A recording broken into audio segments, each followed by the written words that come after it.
Hello everyone, thank you for joining us today. My name is Rami, I'm the CEO of OnceHub, and today we're going to talk about scheduling in the education sector. We'll start with a discussion of the things that are important in education scheduling. We'll then talk about the key scheduling scenarios.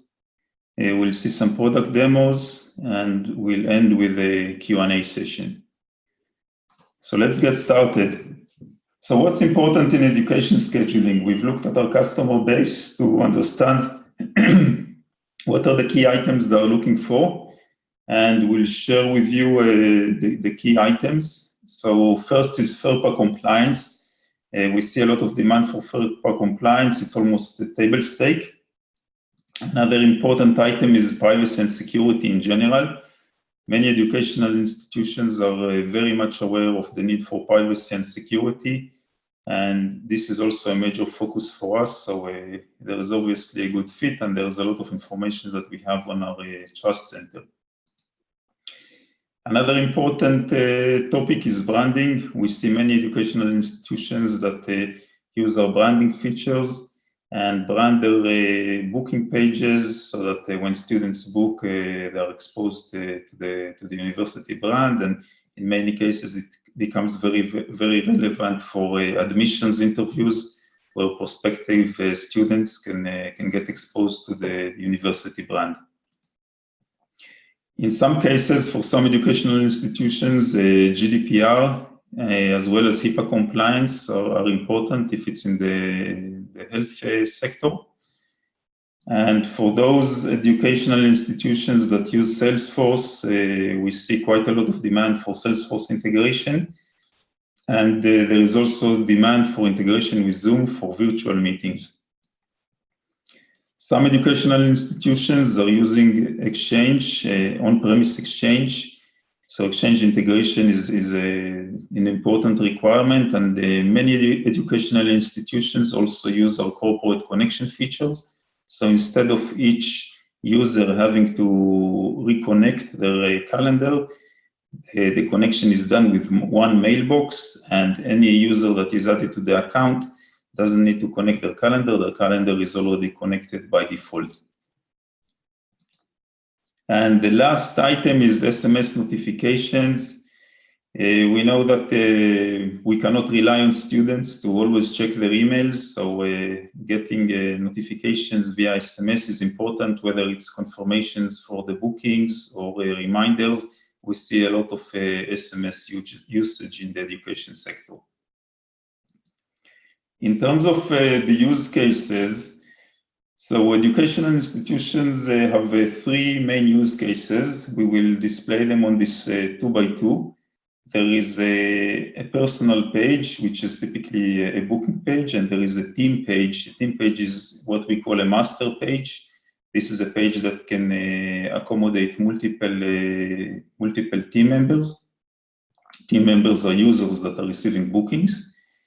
And in terms of who is receiving the booking, it can be a specific user, so a specific staff member from the organizational institution. So that's what we call targeted. And also, it doesn't have to be someone that is set as a specific from the beginning. It can be automatically assigned. So that's another way of deciding who is getting the booking. So there is a targeted versus assigned. And let's see how the three use cases map into these boxes. So office hours, that's the basic one. And office hours, we typically see it taking place on a personal page. So whether it's a professor or anyone that needs to assist students, they have a personal page. And of course, if it's personal, it's also targeted because the bookings happen with them. So that's where we see most of the usage with office hours. When it comes to advising and counseling, we typically see this happening on a team page. The team page lists multiple advisors, and the student can select their advisor. They know who their advisor is, or they know who their counselor is. They can select the relevant counselor or advisor and make the booking. And when it comes to admission scheduling, that is also done on a team page, and it is typically done in the assignment method. It means that when a prospective student needs to get interviewed, it doesn't really matter who is going to take the interview as long as one of the admissions officer takes it. So we typically see the admissions officer grouped into a resource pool and assigned via the pooled availability distribution method. This distribution method combines the availability of all the team members simultaneously, and then that allows the organization to display the maximum set of availability to the students. And the students select a time, and one of the admissions officer that is available at this time is automatically assigned. And here, of course, there's no relevant use case because you cannot do assignment on a personal page. So these are the three key use cases that we see in the education sector. And now we're going to go and dive into each one of them and analyze it in more details and also see a demo. Okay, let's start with office hours. So office hours can come in different shapes and forms in terms of how the page is set up. It can be set up for in-person, face-to-face, or for virtual meetings. It can have just one single location, or in some cases, professors teach in more than one campus, so they have multiple locations on their pages. The booking can be automatic, or it can be booking with approval, where the professor needs to approve each booking before it goes on their calendar. And also typically the office hours are one-on-ones, but there is also an option to use group sessions, and we've seen this happen in some cases, and I'll demo all these scenarios now.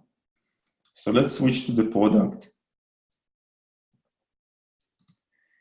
Okay, so this is a booking page for David, the professor of neuroscience, and this is for office hours. And this booking page is automatic booking. It's very simple. I'll just load the page. So this is the standard scenario that we're going to go through. A student comes to the page, they can pick a time. And here, of course, there's an option to customize the booking form, ask any questions that we want. So here I'll just put the student's name.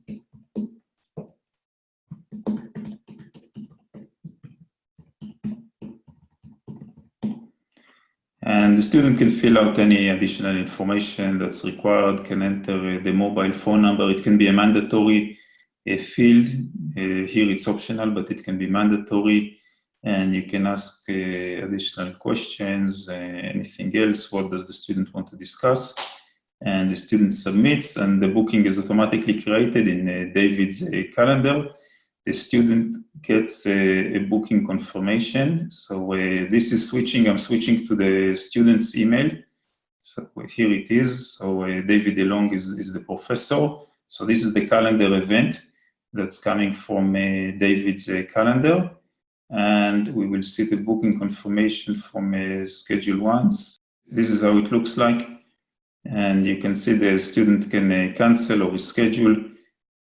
And they have all the information they need here.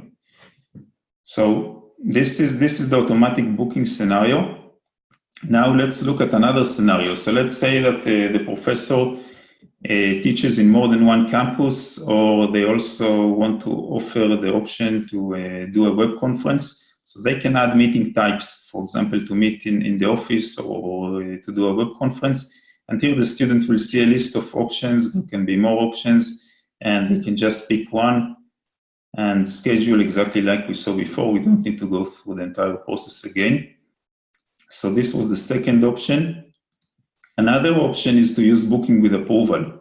So we can see here that this booking with approval page is set to ask the students to suggest two possible times for the appointment. So for example, the student can pick, I'll just refresh the page. So the student can pick, let's say 5 p.m. on this date, and also pick the first at 4 p.m. and they get a confirmation. And this is a booking request. It's not a booking. So I'll add the student's name.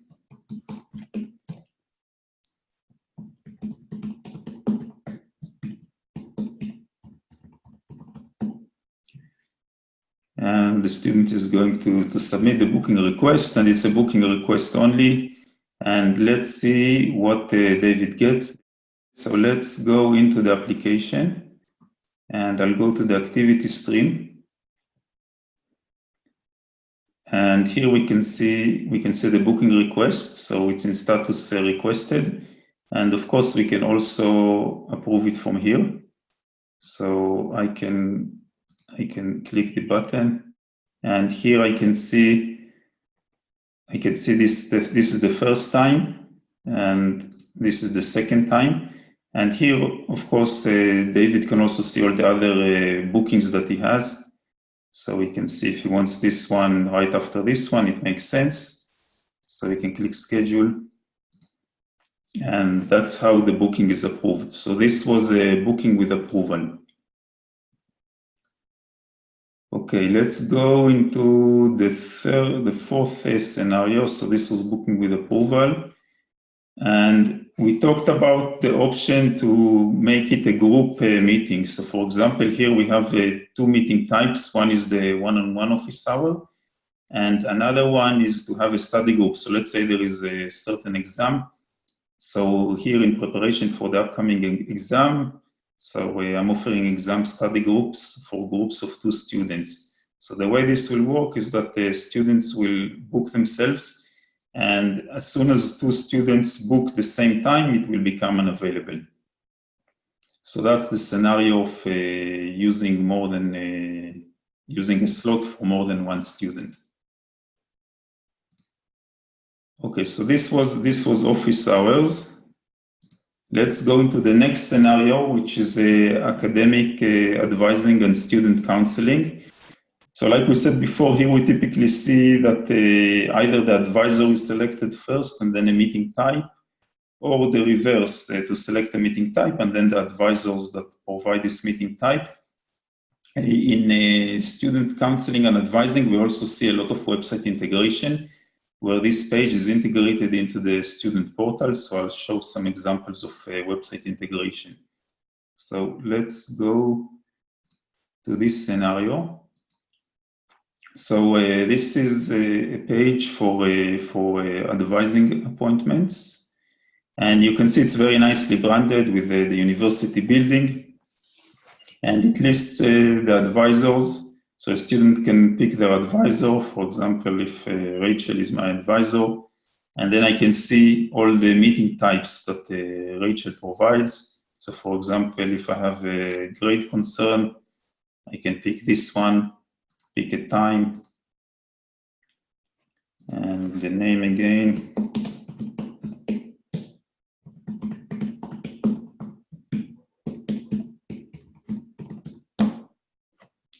And I need to describe my grade concern. Let's say that this is private. I don't want to say anything at this point. And the booking is made. So that's it. The booking is made with Rachel. So if we wanted, this is just a redirect. We can always redirect. If we wanted to flip it so that we don't show the advisors first, but we want to show the meeting types first, this is not a problem. It's one setting in ScheduleOnce, and then this becomes first, and this one, the selection of advisors, become second. We also said that website integration is often used when it comes to advising appointments. So I want to show you some examples of how website integration can be used. This is the standard plain vanilla booking page embedded into a website. So this is how it looks. Just start scheduling from here. Another way to embed is with a slightly smaller tablet view. So you can see how this looks here. And another option is to embed a mobile view.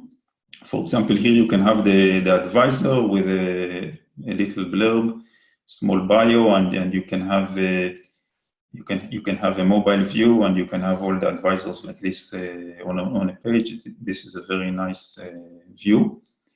So that's website. This is the website embed options. There are also other website integration options. You can have a button. So this is a button, and the button pops up a light box with a booking page, and you can also have the button be floating like this button. This is our button on the website, and it will also bring up the light box. So these are the advising and counseling scenarios. Let's go into the admission interviews. So that's the third major use case.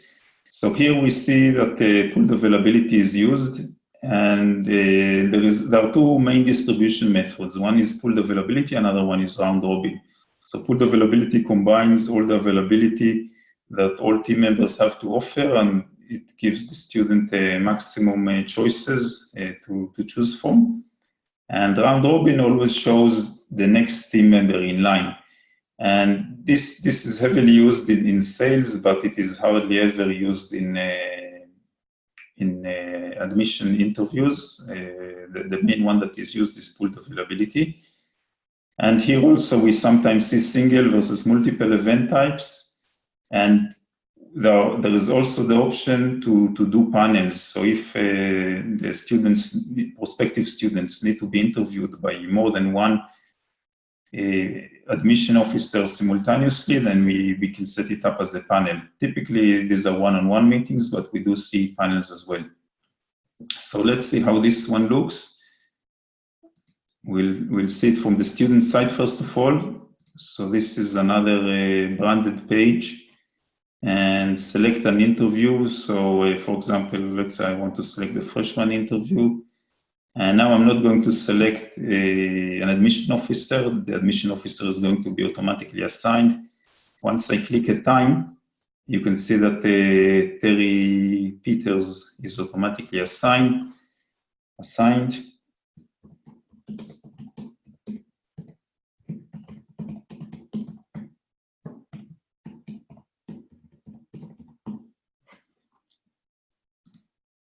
And now we'll submit the booking. And that's it. You can see here also Terry Peters is the one that was automatically assigned. So let's now go to the user side. I want to provide a little bit more information about how you can go about creating a master page with the automatic assignment using resource pools, and maybe configuring it with panels. So let's go into the resource pools. So of course, now I'm showing you the administration side, how you can set up a page like this. It's a little bit more complicated than the other scenarios. You first need to create a resource pool. So you would create a booking page for each admission officer, and then you would create a resource pool. And this is the resource pool. And then you would add the booking pages for each one of the admissions officers. So you see there are 3 booking pages here for admission officer Frank, Julie, and Mark. And that's really what creates the resource pool. It's pretty simple. Once you start to get bookings, you'll be able to see how many bookings are received and how many are removed. Removed is if the student cancels or scheduled, so that gets counted. And you'll be able to keep track of everything that's happening here. So that's how you set up the resource pool. And once you have the resource pool, you create a master page. So I've already created the master page. And in the master page, you need to use the dynamic assignment rules. So this is the master page, admission interviews. And I go to the assignment section. And here I've selected dynamic event-based assignment with resource pools and booking pages. And for each event type, I create an event type rule. So if I just want one event type, I select the event type. In this case, the event type is an admissions interview. So we've already defined this event type. And here, the primary team member can either be a resource pool, or it can be any team member. So in this case, we wanted to select a resource pool of admissions officers, and that's it. The scenario that I showed you, this scenario, it's a really simple one in terms of the setup. The setup that we did is exactly what you saw in this scenario. If you actually want to make it more complicated and you wanted to add the additional team members to make it a panel, so you can add additional team members, as many as you want. They can be resource pools. So for example, if I add another resource pool, and I can add also specific team members, so you can actually add many people to the meeting. This will create one panel, and the times that the students will have to select from will be those that are good for all the panel team members, or all the panel team members are available. So there is really a lot of flexibility.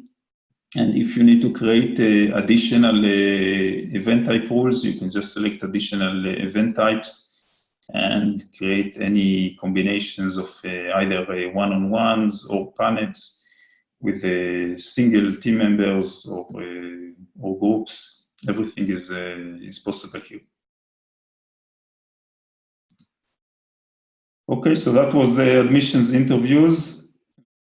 Let's summarize.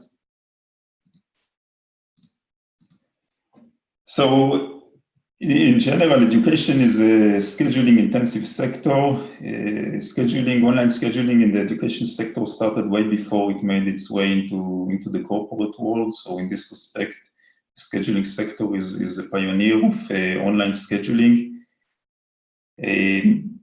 Online scheduling, what we see is that it means an open door policy. If students know that there's a good online scheduler, they can always come and meet with the advisor or counselors or office hours. It means staff members are accessible and there's an open door policy in the organization. And this is a competitive advantage when competing for students and raising student satisfaction.